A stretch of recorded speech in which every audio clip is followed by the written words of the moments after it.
Let's be honest, every government budget sounds impressive on paper, but the real question is, what was actually delivered?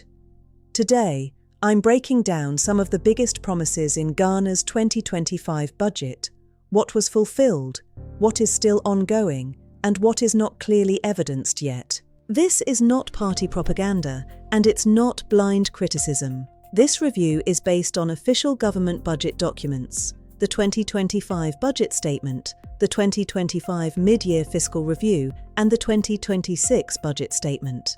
So the goal here is simple: track promises against evidence. First, let's look at what was clearly delivered or launched. One of the biggest education promises was the no-fee stress policy for first-year public tertiary students. The 2025 budget allocated funding for it, and by the mid-year review, government reported money had already been paid for disbursement. By the 2026 budget update, over 120,000 students had benefited. There is clear evidence of implementation.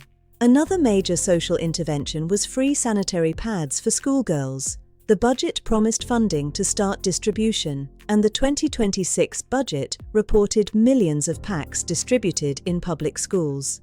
That means this promise moved beyond announcement. It entered actual rollout. Government also promised to establish the Ghana Gold Board, GoldBod, to improve gold purchasing, exports, and foreign exchange inflows. Official updates indicate the institution was established and reforms were introduced. This is another promise that moved from policy talk into operational action. The 24-hour economy was one of the headline promises. Now, was it fully mature and nationwide in 2025? No. But official documents do confirm it was launched, so the fair verdict is fulfilled as a launch, but still in the implementation phase. The Coders program was also promised, and government later reported it had been launched with a pilot phase and initial trainees. So again, this counts as delivered in launch form, but not yet fully delivered at national scale. Government also talked about formalizing legal labor export through a work abroad program. Later updates reported the program had started receiving applications and processing candidates. So yes, there is evidence it moved into implementation. Now let's talk about the promises that are ongoing or partially fulfilled. Now let's talk about the big push, a major allocation for infrastructure, especially roads. But roads aren't completed in one speech. Official updates say multiple projects were approved and works had started, with many expected to continue into 2026 and 2027. So the assessment is ongoing implementation. The Women's Development Bank was promised with seed funding in 2025. The 2026 budget shows additional funding was allocated, which suggests the project is still being built. This is not a dead promise, but evidence does not yet prove full nationwide rollout in 2025. The National Apprenticeship Programme also received a 2025 budget allocation. Mid-year updates show some money was released, and later budgets continue funding it. That means the program appears to be moving, but it's still in the rollout phase, not full delivery. Same story with the Adwumawura program. There is evidence of partial disbursement and continued support, but it is best classified as ongoing, not fully completed. On health, there is movement. For Mahama Cares, Parliament reportedly passed the legal framework.